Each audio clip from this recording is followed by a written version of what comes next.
Welcome, everybody, back to another week and officially welcome to the new era of Melanin Mysteries. It is the holiday weekend, cousins, and I hope everybody got out to eat good, drink good, recharge, reset, and mind their damn business. And since you're here listening to me right now, I'm assuming you didn't catch a charge this weekend. So I'm going to need you to go ahead and pat yourself on the back. You did real good, baby. I'm proud of you. Now, if you are new here, welcome, welcome. I am Tiffany. You can call me T, or you can call me Detective Lightskin if you're feeling nasty. Now, what I want you to do is pull up a chair, get comfortable, and stay a while. But let me warn you right now, this ain't Fatal Attraction over here. You're not about to hear no robotic ass narration and no drive on the night of June 3rd. Absolutely not. And over here, I'm kicking it with my cousins, my family, and I'm spilling tea hot enough to take the enamel off your teeth. Look, I cuss. I am going to absolutely drag offenders. And one thing for certain and two things for sure, I'm going to keep it all the way real, but not like real like Brenda. If you know, you know. But before we jump into today's case, I really, really, really just want to say thank y'all. Seriously, the comments, the encouragement, and the love y'all have shown me this past week, y'all have no idea how much I genuinely needed that. Sometimes y'all be holding me together with duct tape and a prayer and don't even know it. So thank you, cousins, because I appreciate every single one of y'all, and I have read every single comment. I may not have responded to all of them, but I have read them all. I have internalized them all. Me and Chi Chi have talked about them, and we appreciate you.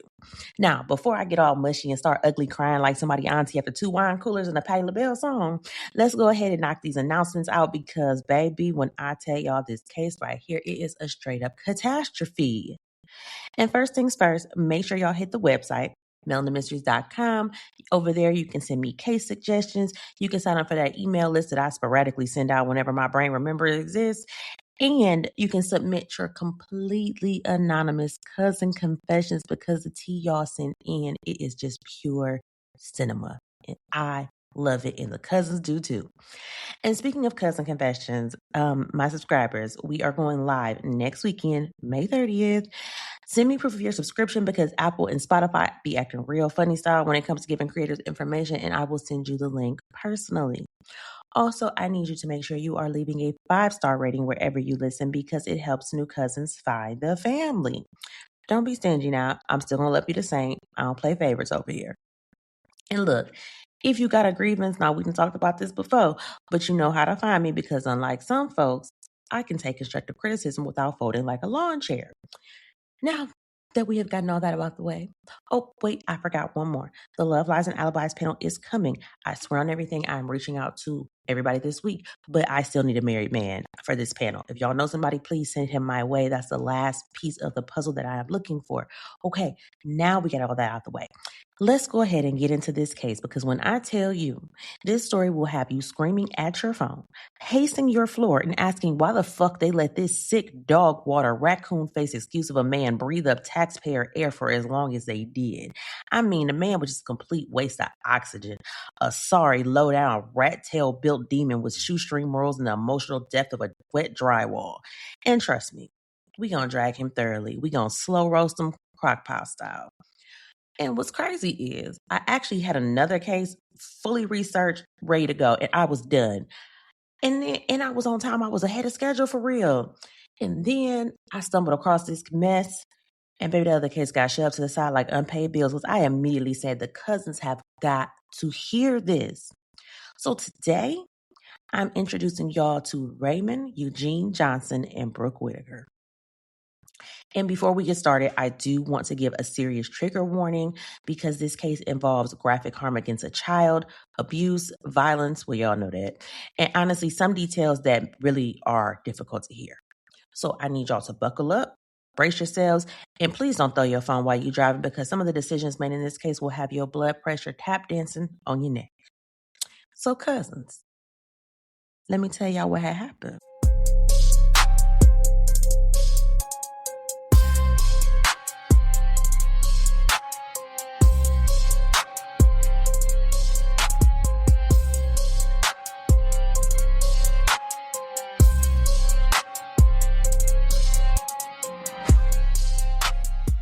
I knew I should have left him alone for good, but I never thought me and my baby would pay for it with our lives.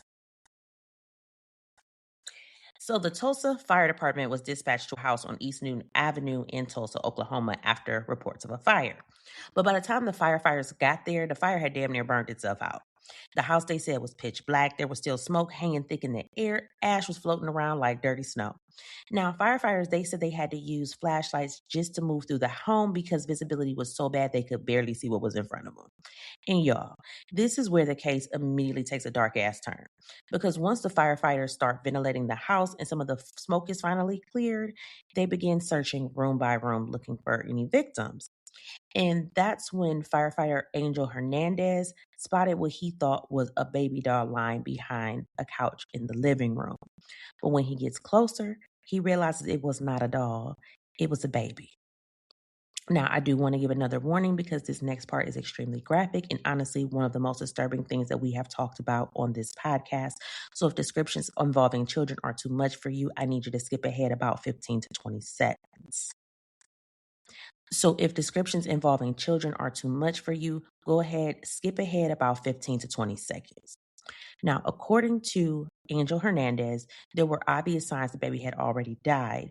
Most of her face had been burned so severely it was nearly melted away completely. They said her eyes were melted shut, her mouth was melted shut, her nose melted.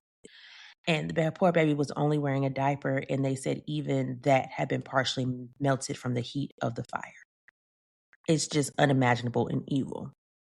And while they're still trying to process that, the firefighters continue searching through the rest of the house and they find another victim.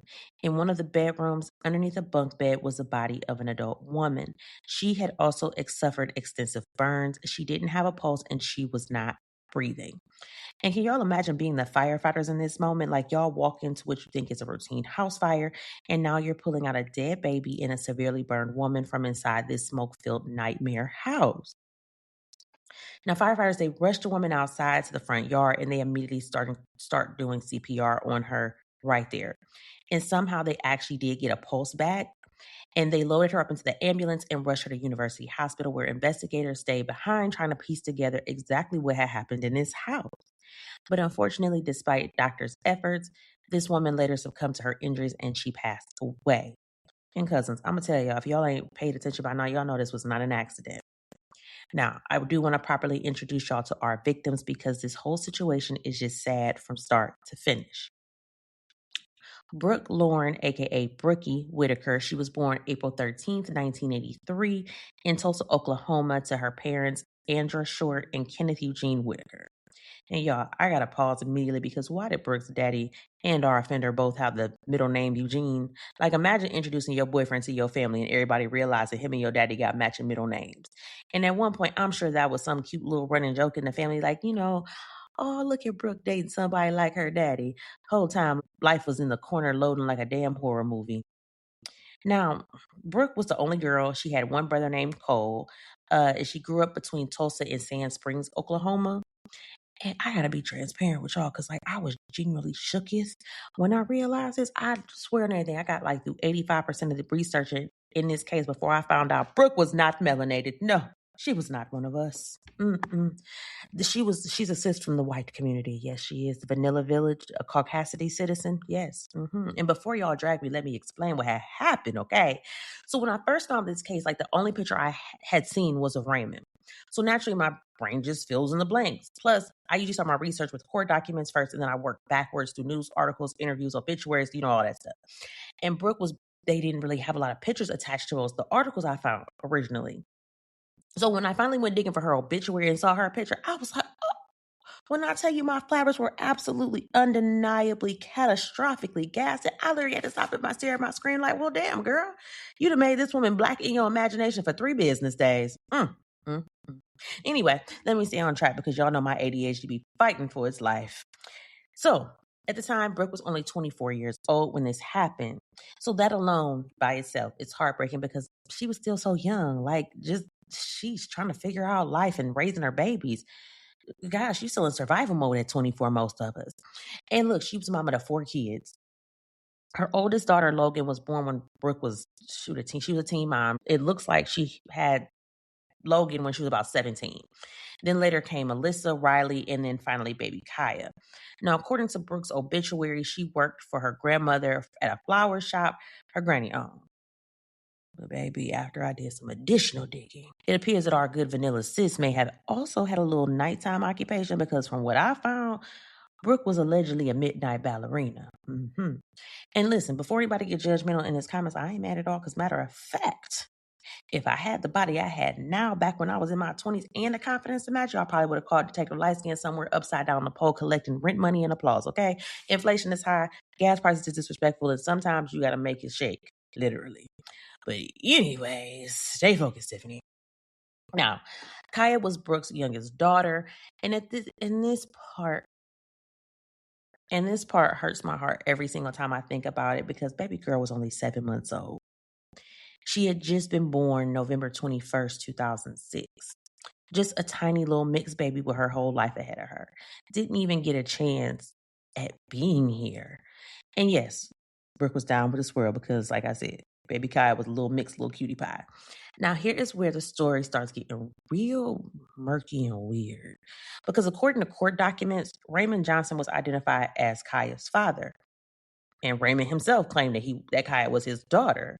But I'm reading through newspaper articles and I come across one article saying that Raymond only thought Kaya was his child. Apparently, allegedly, another man also claimed to be Kaya's father. And according to that article, paternity testing later confirmed the other man actually was Kaya's biological father. So honestly, y'all, I don't know which source is telling the truth because the information's all over the damn place. It has to do with you with said information. Because we got the court documents saying one thing, newspaper articles saying another, and everybody arguing over paternity like an episode of Maury with cigarette smoke in the air. But one thing does seem clear. Raymond believed that baby was his, and it kind of got me side-eyeing the timeline because she might have been somebody was messing around. That's all I'm gonna say. Now, while all this is going on, back to the crime scene, y'all gotta work with me. Y'all know my ADHD be all over the place, so just work with me. Let me cook, okay? All right. Now, while all this is going on, investigators are still trying to figure out what caused the fire. And when I tell y'all this dumbass demon left evidence just everywhere, I mean, he was just sloppy as hell with it. So first off, they find a burnt gas can sitting out in the front yard. Now, why the fuck is there a gas can involved in a house fire where a woman and a baby died? Then investigators start testing debris from inside the house and boom, gasoline. So immediately they noticed this was not an accident. This wasn't oh man, maybe the stove got left on. Somebody intentionally set this house on fire.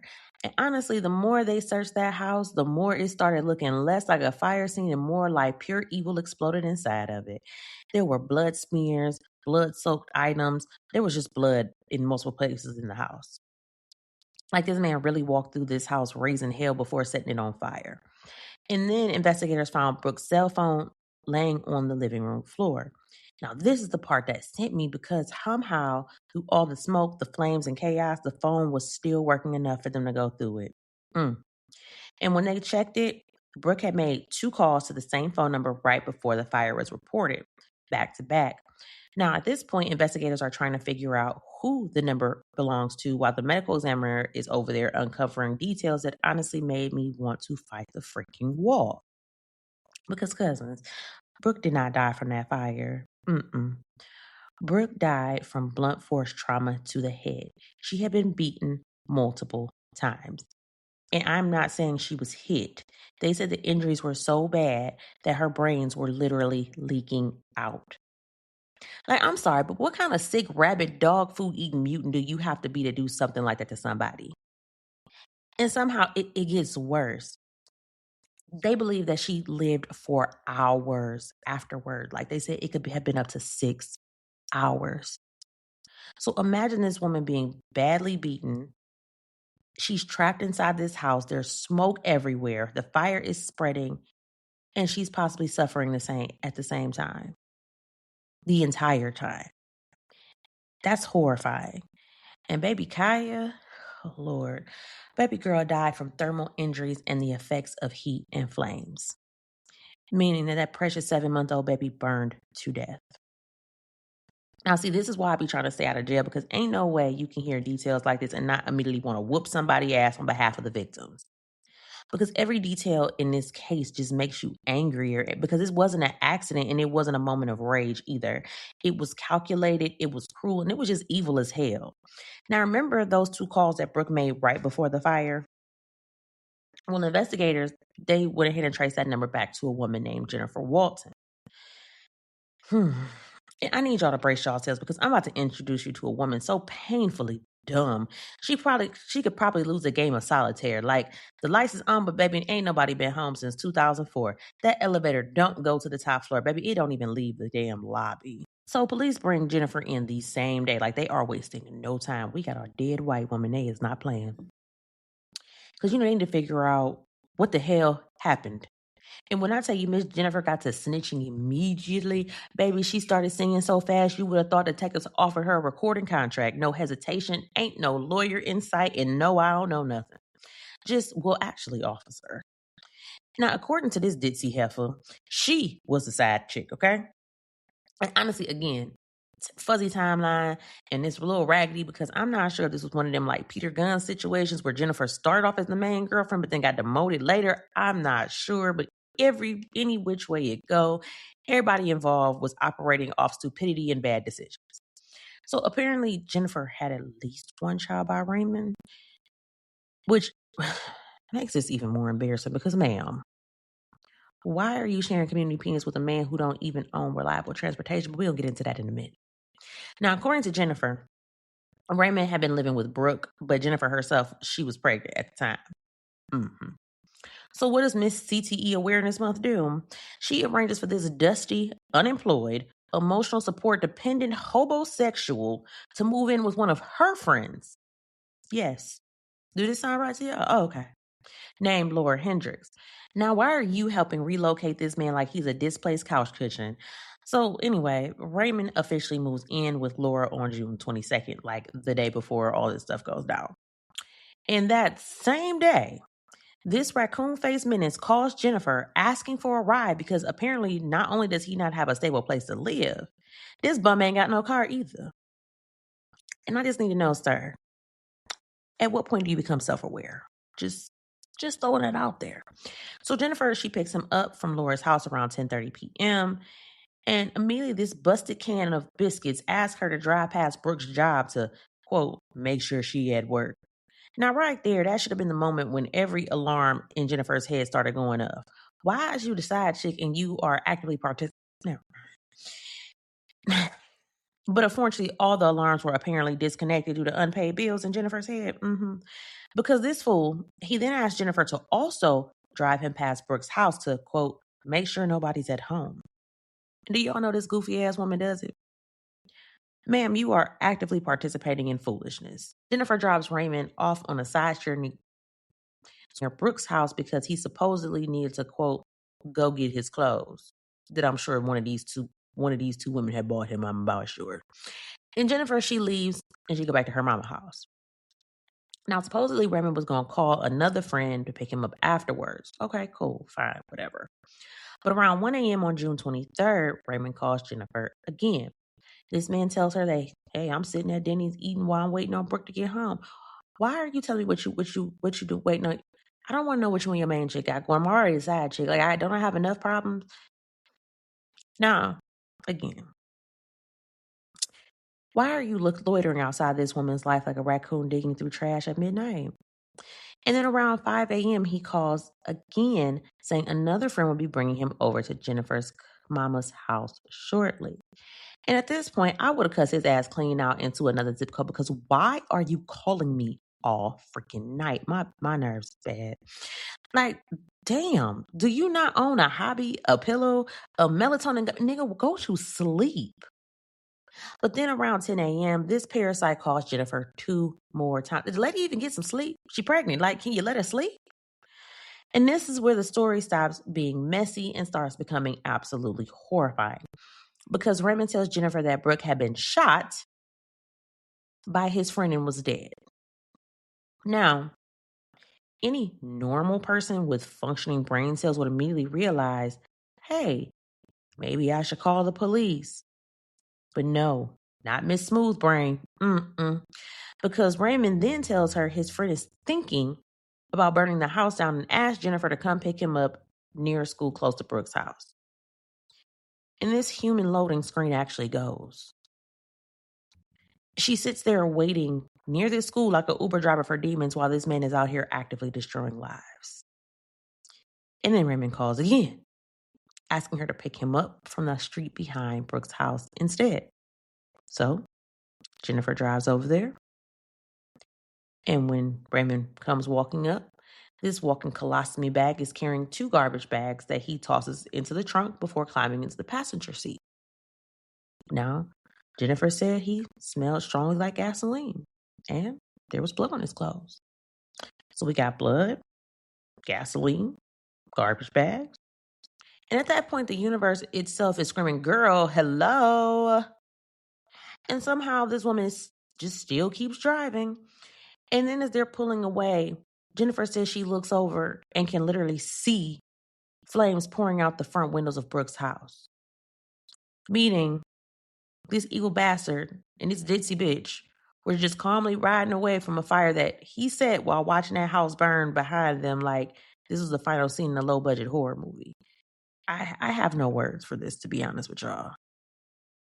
And I think at this point, I fought this stupid bitch Jennifer because what the fuck? Are you that thirsty to be his main chick that you don't care about another woman's life? Like, come on, be a girl's girl.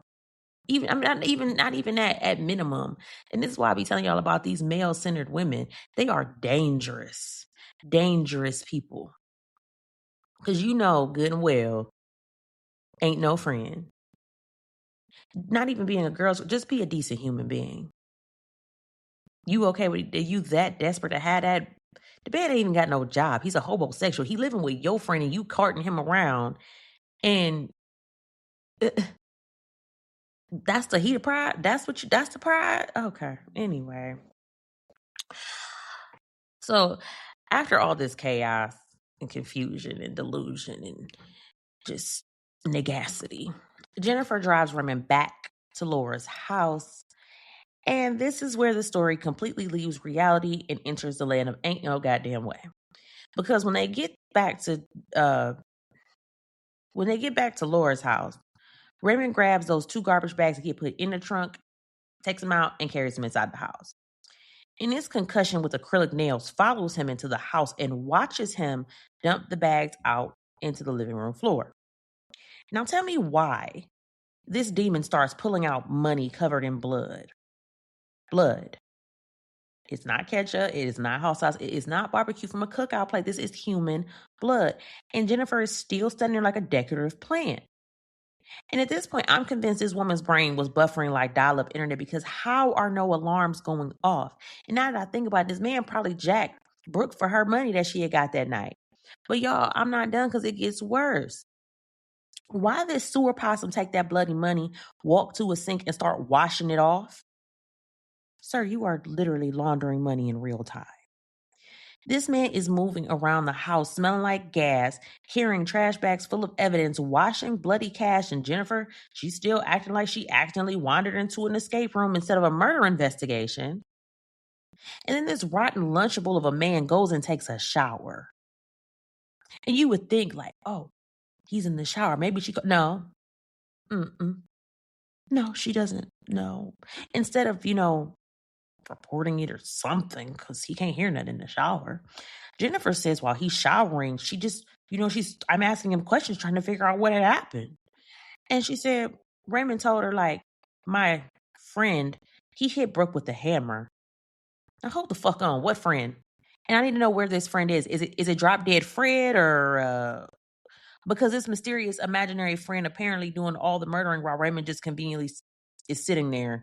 And he just so happens to end up smelling like gasoline, carrying bloody trash bags, disposing evidence, and, just lurking around crime scenes like a crackhead Batman. This is all normal, right? Be fucking for real. But then somehow, if it's even possible, this shit gets even dumber. Because Raymond suddenly realizes he thinks he dropped his cell phone somewhere near Brooke's house. And why is he panicking about that phone? Because that's the phone he used to call Jennifer all damn night, and he's worried his fingerprints might be on it. So let me backtrack really quickly. Because those two calls, I'm gonna do a little spoiler alert. Those two phone calls was made from Jennifer's phone. Well, no, that's not even spoiler alert because we said it. Those two calls were made from Brooke's phone. So the man don't even have a phone? Wait, he called from Brooke. He called Jennifer from Brooke's phone. And this stupid bitch is answering. You know what? I'm sick of this hoe. Okay. And he said that's the phone he used to call Jennifer all damn night, and he's worried his fingerprints might be on it. Now, y'all, if a man covered in blood in Udo Chevron looked me dead in my face and said, damn, I gotta go back to the murder scene because my fingerprints is on the evidence. Baby, I'm calling the police so fast, dispatch wouldn't even hear the ringtone. But not Miss Rotisserie Brain. No, this heifer takes him back to the crime scene. Isn't like Criminal 101, you never returns to crime scene? Isn't that how that goes? And at this point, Jennifer, she's not even a side chick anymore. This is a rideshare service for Satan. So they head back over near Brooke's neighborhood. But by the time they get there, somebody with some sense had actually called the police and the EMT. And fire trucks and police were already all over the area. Now, you would think any normal person would probably say, well, damn, one of two things. Let me go turn myself in, or let me leave. We know it ain't going to be the first one. So you would think it would be the second one. You would be wrong. Because not these two intellectually bankrupt baked beans. No, ma'am, no, sir. Instead, they drive to the street behind Brooke's house so Raymond can search near the driveway of a vacant house he walked past earlier because he thinks he may have dropped the phone there. Yeah. That's where these criminals get dumber by the freaking week. Meanwhile, the entire time, the phone is still inside Brooke's house where the investigators had already found it. So obviously he can't find the phone, which means now this malignant raccoon got to get a new one. So these two smooth-brained gremlins drive to a warehouse market so Remy can buy a prepaid phone, a burner phone. Like this man really said, damn, my murder phone missing. Let me go grab another one real quick. And then after that, Jennifer pulls into a parking lot across the street from where Raymond throws his clothes into a dumpster. You know, the blood-stained gasoline-flavored clothes from the same night a woman and baby were murdered and then burned alive. Mm-hmm. And then, these diseased garden gnomes stop at McDonald's. McDonald's. Because apparently nothing builds an appetite like homicide and arson. Imagine being the cashier like, welcome to McDonald's, can I take your order? Meanwhile, the passenger seats smell like BP Premium and first-degree murder. And if that wasn't enough, they also stopped at Quick Trip. Because, natural after disposing of evidence, you got to grab a Sprite and maybe some hot fries for the road. Oh, gosh. Brain dead Bonnie and Clyde just cruising through Tulsa, completing side quests from hell. And after all that, they head back to Laura's house where Jennifer hangs around for a little bit before finally going back to her mama's house. And she still ain't say nothing. Nope. She ain't say nothing until they put up on her ass. Like, I just want to know why in the entire fuck did you not call the fucking police, bitch? Like, what the fuck? Like, at no point did your spirit just whisper like, hey, girl, maybe this man just committed multiple felonies. Just maybe. You didn't think that, like, when he admitted Brooke got hit with a hammer, or not when he smelled like gasoline, or not when he had blood on his clothes, or not when he washed bloody money. Maybe when he panicked about fingerprints. No. Not even when you watched the flames shoot up out that one woman's house. Just not there one time. Let me tell y'all, Jennifer's survival instincts got the same battery life as an old smoke detector chirping in the hallway. Just absolutely useless. So after hearing Jennifer's absolutely microwaved ass testimony and probably fighting the urge to escort her directly to the nearest urologist for a cognitive evaluation, investigators start retracing its entire felony field trip from hell. So their first stop is the dumpster that she directed them to, because at least she can remember that.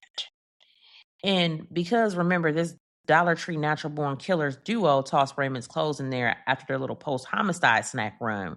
When the investigators searched the dumpster, baby, inside a white trash bag, they found boots, bloody clothing, Brooke's wallet with her driver's license still inside, and a claw hammer. So at this point, police are probably looking at each other like, well, damn, the evidence is just collecting itself, right? And if that wasn't enough, investigators also found blood on the inside passenger side door handle of Jennifer's car, meaning this man was literally rubbing murder residue all through her vehicle while she's driving him around like DoorDash for demons. Now, investigators head to Catoosa, Oklahoma to find Laura Hendricks, the woman letting Raymond's raggedy ass stay with her after Brooke finally got tired of financially sponsoring the human yeast infection.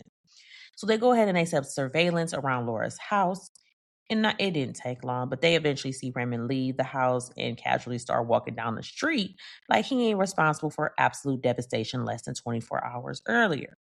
Like, sir, where exactly are you headed? Because are you going to Job Corps, a prayer breakfast? Hell, preferably.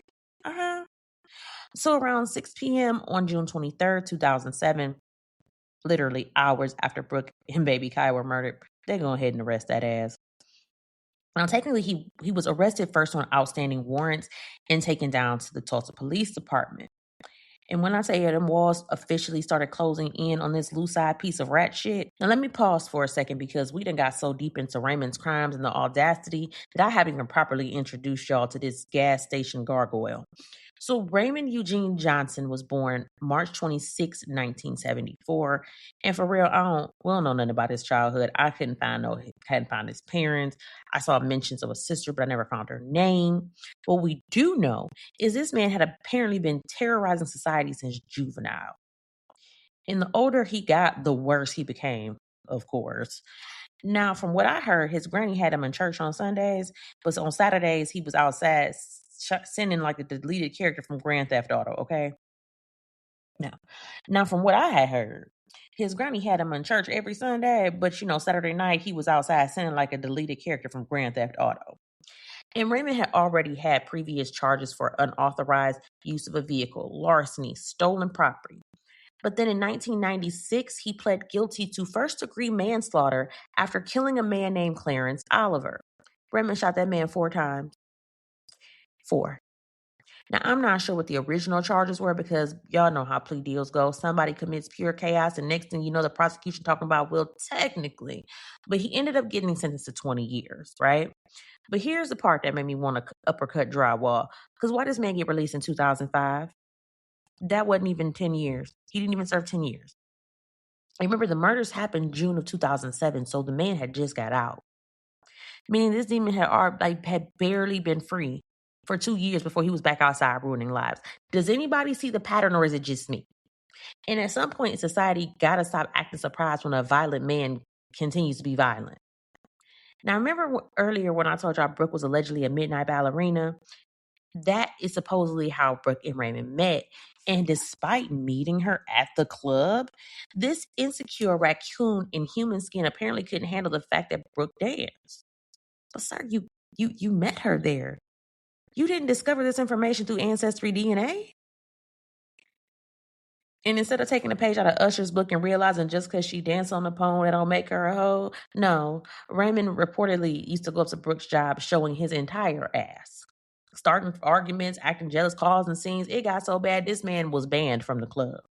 And you know how embarrassing that gotta be.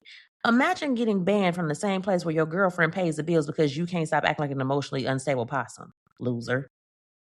Now, the detectives got Raymond out of the station, and this fool waived his Miranda rights and just started talking. Which, honestly, he ain't that bright. Because men like this always think they're smarter than everybody else right before self-snitching themselves into prison forever. Right. So let me tell you what Raymond had said. Now, according to Raymond, he said Jennifer dropped him off at Brooke's house the evening of June 22nd. Story matches. But he said when Brooke got home, they get to talking and eventually they start arguing, which makes perfect sense because I'm sure Brooke was tired. Tired of him leeching off her, abusing her, tired of this toilet bowl head ass draining the life out of everybody around him. So Brooke had actually filed for a restraining order against him just 2 months before her murder, but neither of them showed up to court, so the restraining order ended up getting dismissed.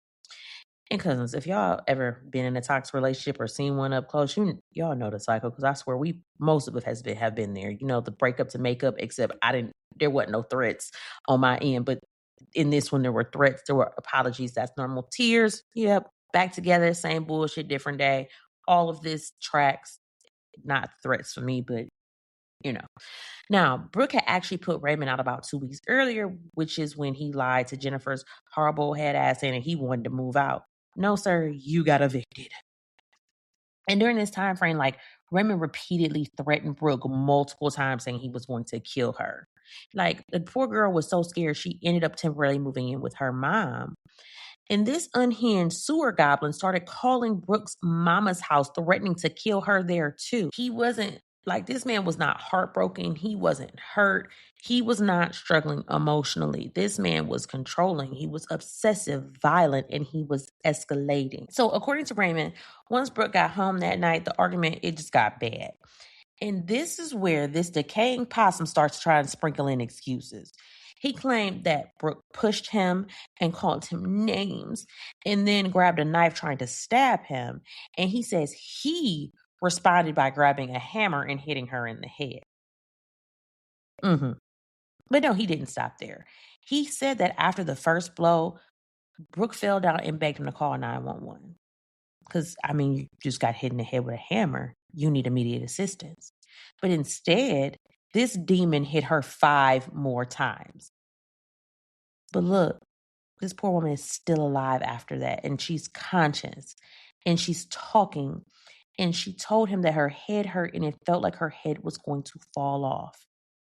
And when I tell y'all that sentence right there, that is the things that nightmares are made of.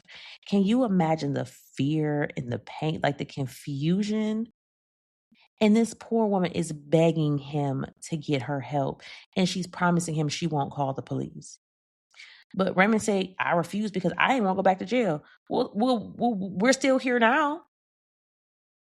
Still same outcome. You could at least have the lady some help, and your charges wouldn't be as significant. So instead of helping her, this gasoline gargling gargoyle walked out to the shed and grabbed a gas can.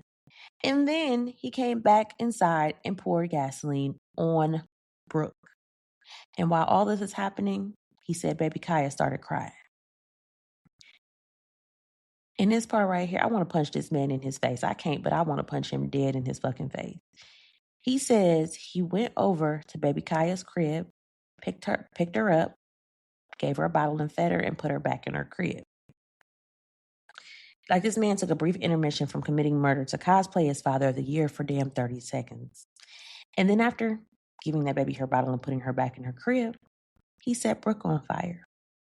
He set this woman on fire and walked out the back door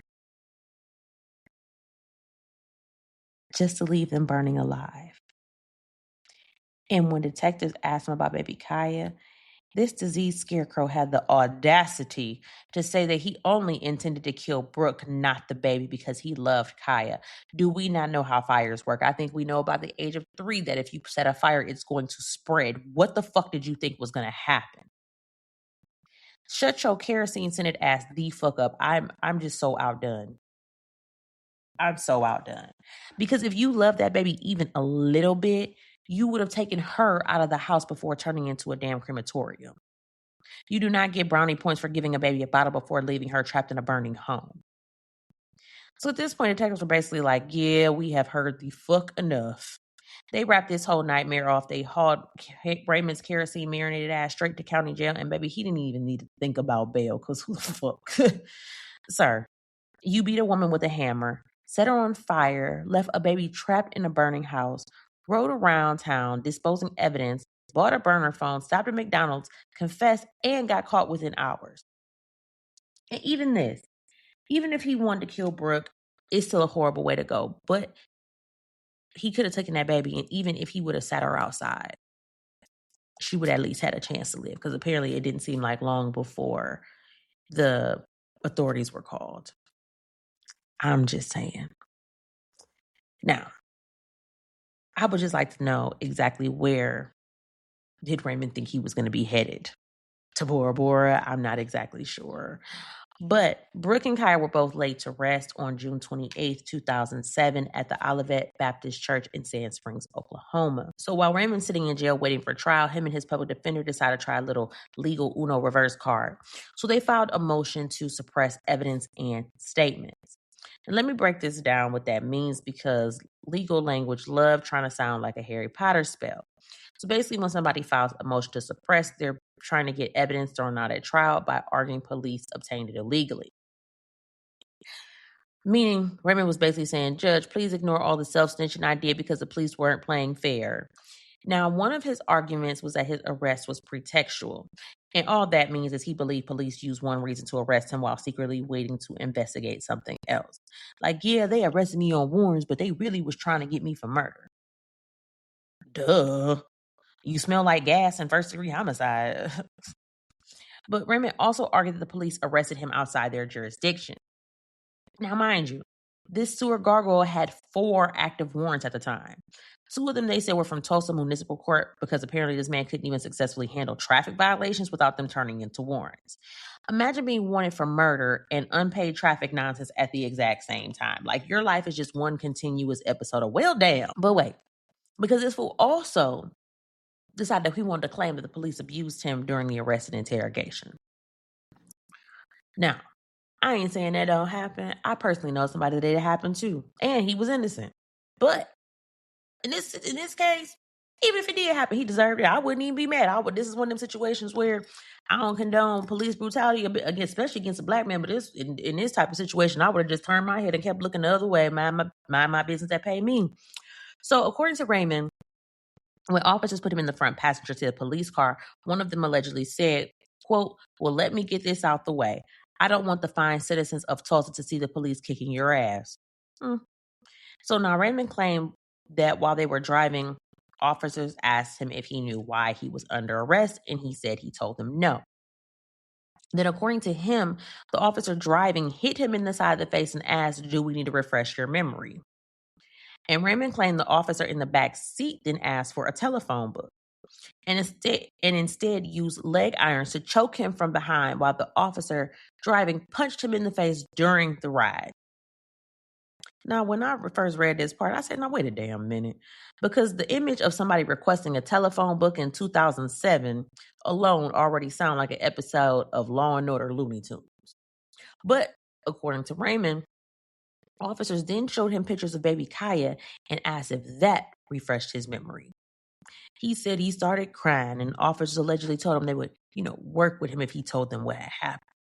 So then Raymond then claimed that he asked for an attorney, and the officer supposedly told them, quote, there will be no lawyers, and that he, quote, wouldn't waste their time. Shit, I don't blame him. If it happened like this, I turn a blind eye. He said he only made statements during the ride because he was scared they would continue harming him. Now, once they got to the station, Raymond claims the abuse continues. According to him, Detective Victor Reglado put him in an interview room alone for about 5 minutes and read him his rights. Raymond says he again requested an attorney. Then he said Detective Reglado turned the recorder off and leaves the room. Again, all this is according to Raymond. When the detective returned, he came back with the 2 arresting officers, and Raymond was like, all 3 of them started hitting me with body shots while threatening me and telling me that there would be no lawyer. He also claims the police coerced him into cooperating by threatening to charge Jennifer Walton as an accessory murder. They should have did that anyway with her dumb ass. And according to Raymond, once they were done beating him, they sat him back down in the chair, restarted the recording, and that's when he gave the recorded confession before eventually being taken off to county jail. Now, obviously, this turns into a whole hearing because at this point, Raymond is trying everything to get his statements thrown out. Detective Reglado testified that before the interview even began, he instructed another officer to move Raymond's handcuffs from behind his back to the front so he'd be more comfortable. He said he then introduced himself and asked Raymond basic preliminary questions like how to spell his name, education level, things like that. Then he said he read Raymond his rights and specifically asked if he understood them. Now, according to the detective, Raymond confirmed that he understood and he agrees to talk. The detective also testified that Raymond never requested an attorney. He said Raymond didn't appear intoxicated. He appeared calm, understood what was happening, and gave clear, concise answers during questioning. And he flat out denied threatening Raymond. He denied hitting, kicking, or punching him. He also testified that he never saw anybody else harm Raymond either and said Raymond showed no visible injuries. And then they also had those two arresting officers testify as well. And according to them, during the entire 30-minute car ride, there was very little talking at all. They testified the only thing Raymond really said during transport was that he set the house on fire. He believed Brooke ran toward baby Kaya trying to save her. And according to Raymond's statement, he believed Brooke caught on fire while trying to get Kaya and may have dropped the baby during a failed attempt to save them both. In any which way you slice it, that detail right there is absolutely heartbreaking because even after everything he did to her, Brooke's last instinct may have been trying to save her baby. This kerosene scented gargoyle standing outside, letting them both burn. Evil. That's just pure evil. Now, as for Raymond's claims about police brutality and coercion, the judge ain't believe him. I don't know if I believe him either. Because that first 48 episode, they got some Trump supporters over there in Tulsa. I don't know. It could have happened. But any which way I say, this time I don't even really care for real. If it did, he deserved his ass whooped. If they did, I hope they whooped his ass from here to kingdom come. Whatever. After hearing testimony from everybody involved, the judge ruled the arrest was lawful, the interrogation was lawful, and Raymond's statements would not be suppressed. Basically, the court said, sir, you don't get to violently murder people, confess, and then suddenly act like the Constitution is your homeboy.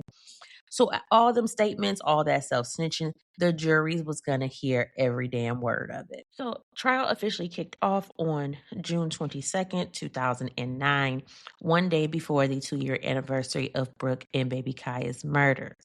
And I know that courtroom had to feel heavy, like the air had to be thick and tense because, everybody is exhausted, angry. Everybody is finally waiting to see whether this kerosene-coated gargoyle was going to be held accountable.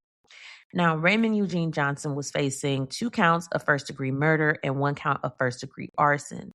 And baby, he was not walking into that courtroom hoping for probation and community service. At best, he was looking at life without parole. At worst, Oklahoma was preparing to plug his ass into eternity, okay? Now, the prosecution, baby, when I say they came out swinging like somebody auntie who just found out her husband got a baby on the way, I'm talking full pressure from day one. Their witness list alone probably had Raymond over there sweating through his county issue shirt because prosecutors were determined to establish one thing very clearly. This man was a killer, period. He wasn't troubled, he wasn't misunderstood, and he was not emotionally intense. He was a killer. And he wasn't new to this killing game either because prosecutors basically said, ladies and gentlemen, this ain't even his first murder rodeo. Clock it. Their argument was essentially Raymond had already killed before, and if y'all let him back outside, he probably gonna do it again. And honestly, where is the lie? Because let's not forget, the man had already pled guilty to first-degree manslaughter back in 96 after shooting Clarence Oliver 4 times. And maybe had he actually served that entire 20-year sentence instead of getting early released in 2005, we wouldn't be here. Brooke and Kaya might still be alive. And that's the sick part. Now, meanwhile, the defense, baby, they over there fighting for their life with duct tape and delusion. Because first they tried to pin everything on Raymond's imaginary homeboy. Y'all remember Drop Dead Fred? In a green suit? Yeah. So the invisible mystery man apparently out here committing murders while Raymond is just, coincidentally just there. And he just so happens to smell like gasoline.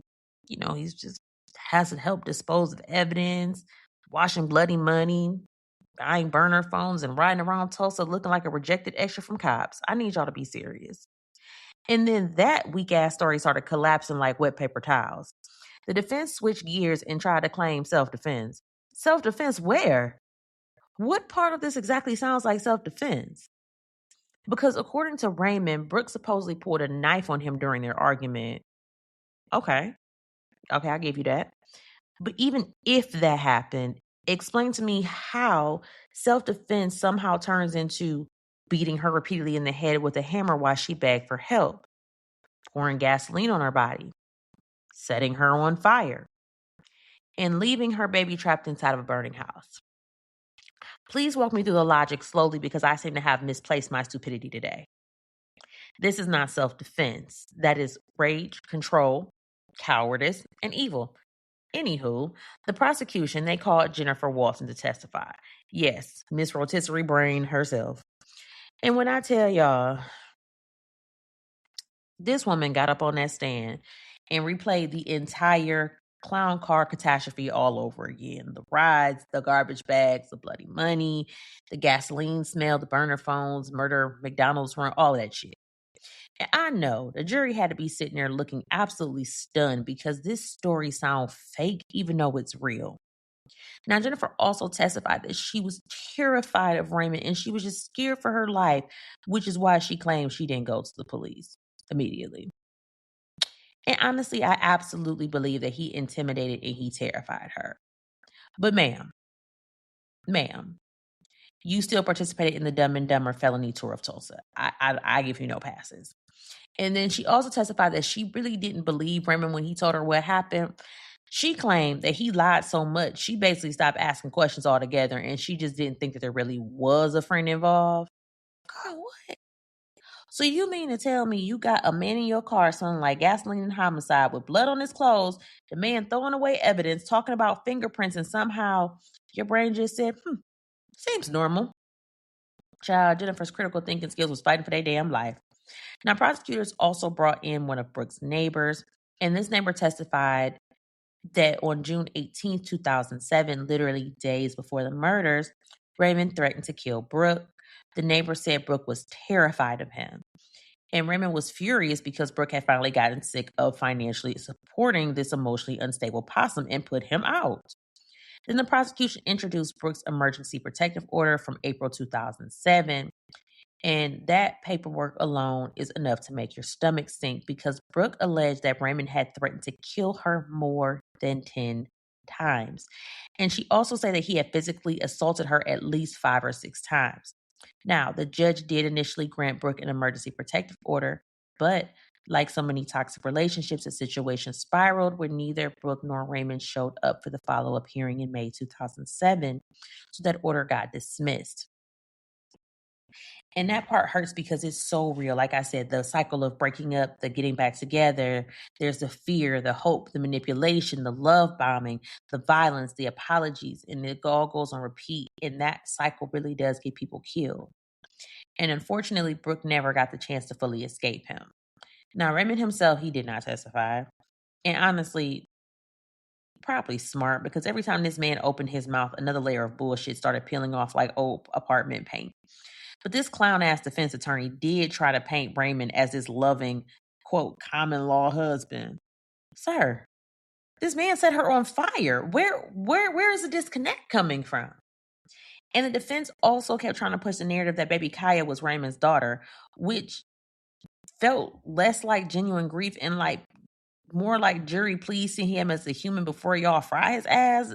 But I don't even think y'all should have said nothing about that because then it makes you look worse. So, like, if you thought that was your daughter, you burned your own daughter alive? Okay. Well, when I tell y'all the jury was not buying what the defense was selling at all, it was 9 women and 3 men, and after deliberating, they came back with guilty verdicts on all 3 counts, the 2 counts of first-degree murder and the 1 count of first-degree arson. And I know Brooke's family probably felt every emotion possible hearing the verdicts read. They probably felt relief, anger, grief, exhaustion, because no conviction in the world was ever going to bring Brooke and baby Kaya back.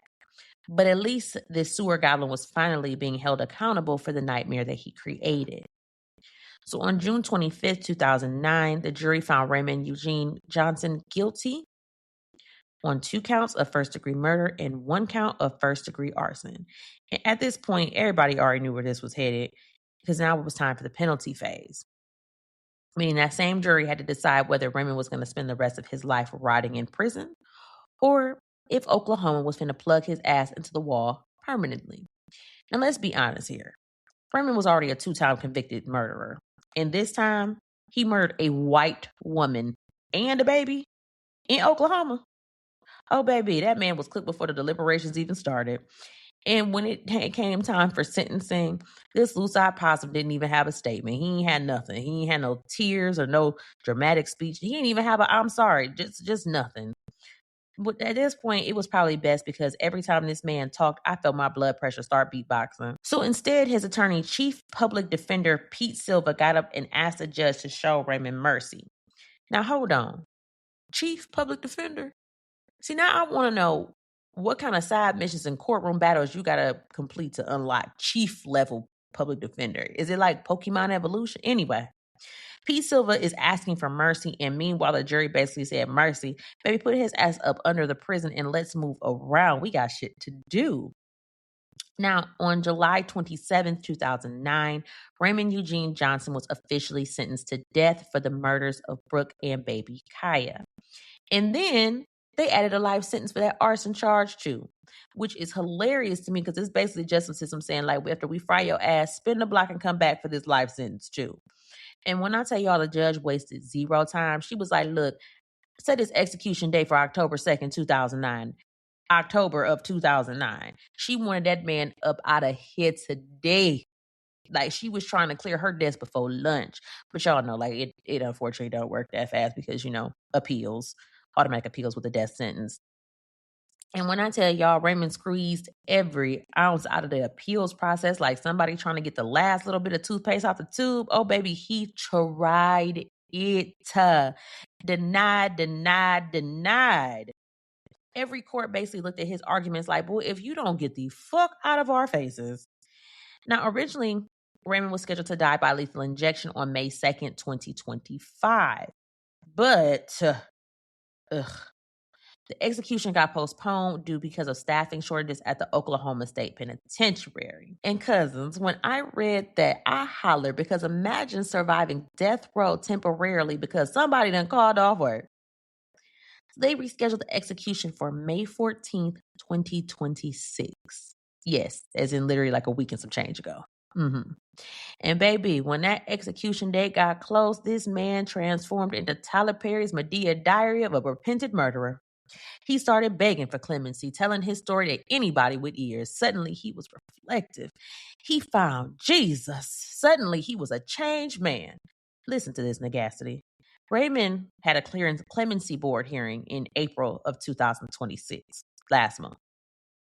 Let me tell y'all what this man said. Quote, "It's a horrible crime. My worst moments of my life. There's no version of that story, just horrible truth. But my crime doesn't define who I am. That defines a moment I deeply regret." Sir, is the moment in the room with us a moment? Spilling coffee on your shirt is a moment. Sending a risky text to the wrong person is a moment. You beat a woman in the head with a hammer 6 times, poured gasoline on her body, set her ass on fire, and left a 7-month-old baby trapped in a burning house. That was not a moment. That was satanic behavior with an accelerant. Now, to be fair, he did apologize for killing Brooke and Kai, but you can shove that apology up your ass. But according to the folks there, they said he spent way more time talking about himself than the actual victims because, of course, he did. Then this kerosene-scented motivational speaker started talking about how he found God and had spent years helping other inmates avoid destructive paths. He said, quote, "I killed 2 people who I love dearly." Sir, please. You don't murder people you love with a claw hammer and a gas can. That ain't love. That is terrorism. Then he had the balls on this man, child, the audacity to say that he believed his death sentence contributed to his grandmother's death because she died from heartbreak. Okay, and again, whose fault is this? Am I missing something here?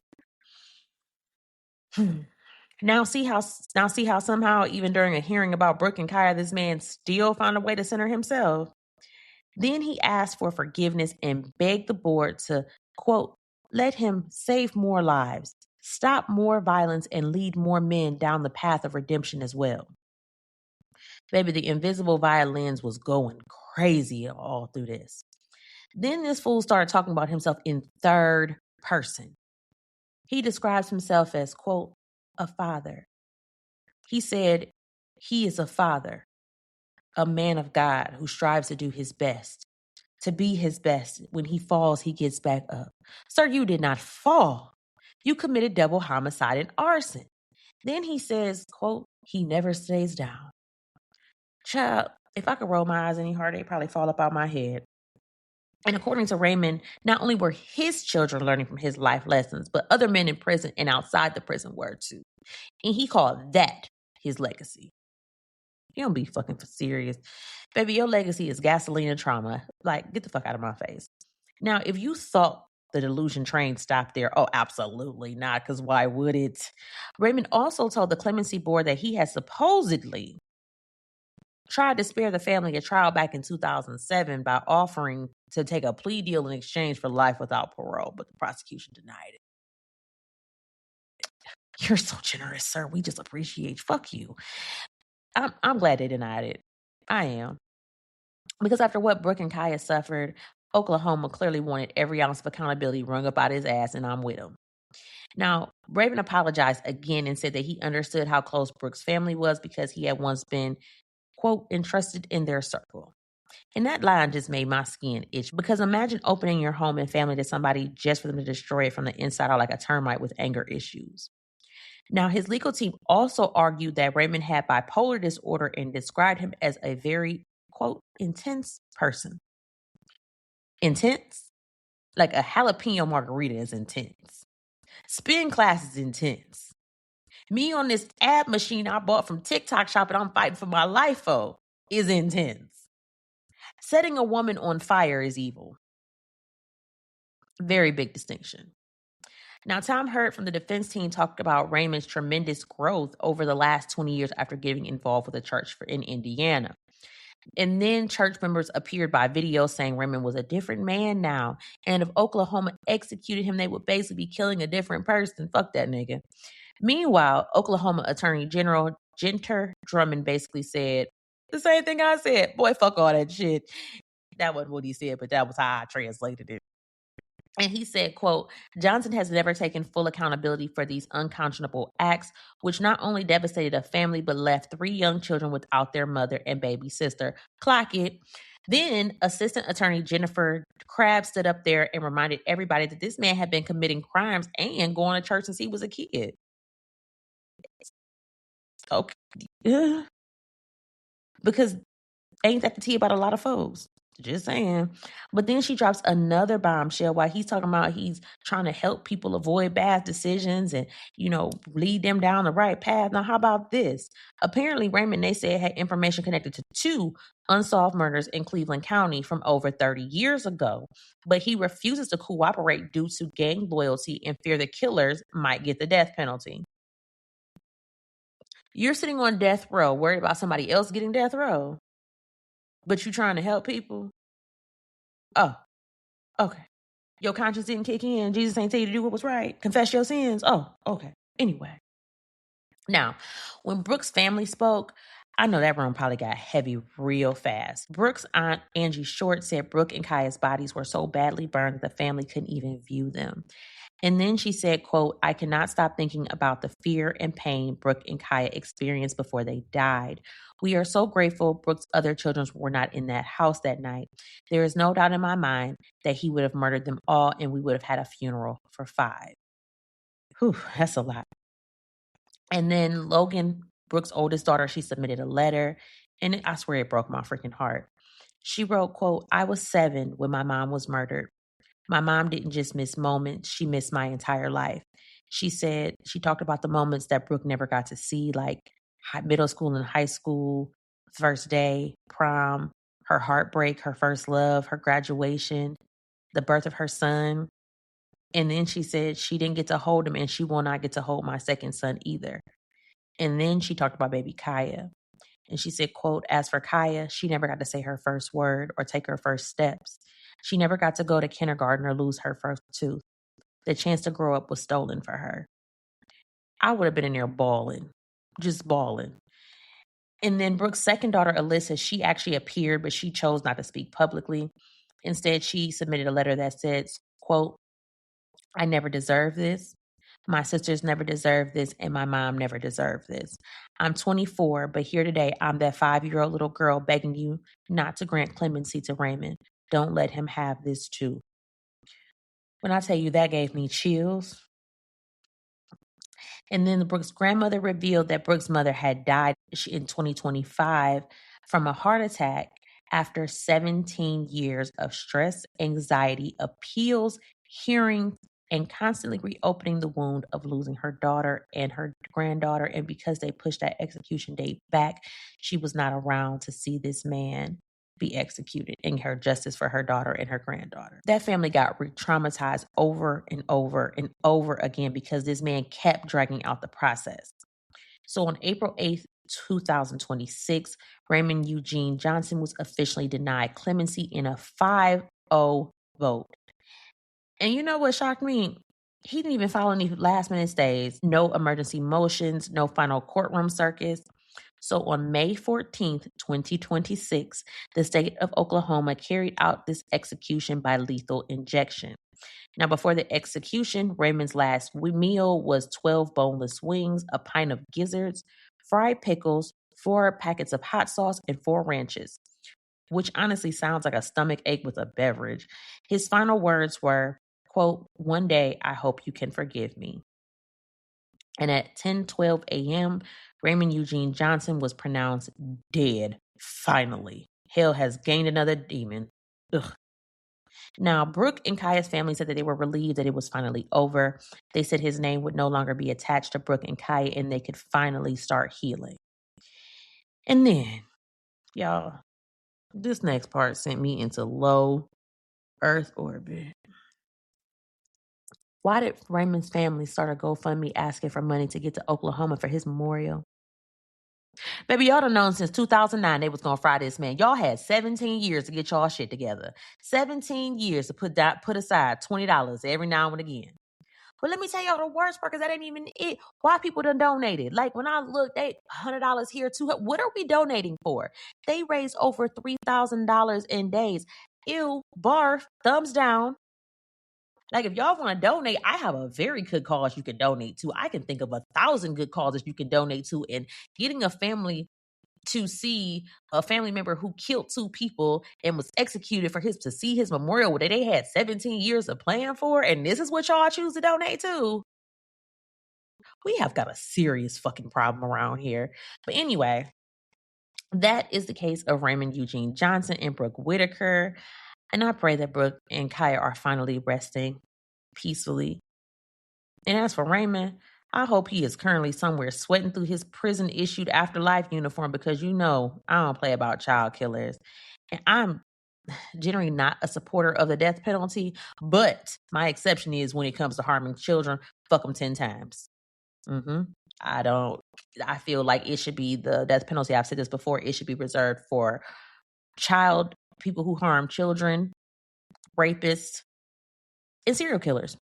Everybody else, give them life without parole. But those 3, fuck them. Now, this week's vibe check was Eve's Love is Blind. I think I forgot to put that at the beginning, but I'm putting it here now. So let me know if it passed the vibe check. And while we're on speaking of the vibe check, my Love Lies and Alibis cousins over in my Facebook group, y'all been really quiet lately. Hello. Hi. What's going on? Y'all haven't been answering these vibe check. Like y'all left me. I'm trying to read y'all comments and kiki with y'all, and y'all just over there acting like church mice. Like, I don't know what's going on these last couple of weeks, but I need y'all to not do that. Anyway, make sure that y'all are following me everywhere. MelaninMysteries.com, Instagram, TikTok, and Facebook. Melanin Mysteries podcast. You can join the private discussion group, Love, Lies, and Alibis. You may have to search under Melanin Mysteries because for some reason it doesn't pop up. I don't know why, and I don't know how to fix it. But I also need y'all to send in y'all cousin confessions. I need you to leave me a 5-star review. And if you have got a case suggestion, y'all know I love to hear them. So hit your girl up. And until next time, just remember, hearts break, but alibis don't.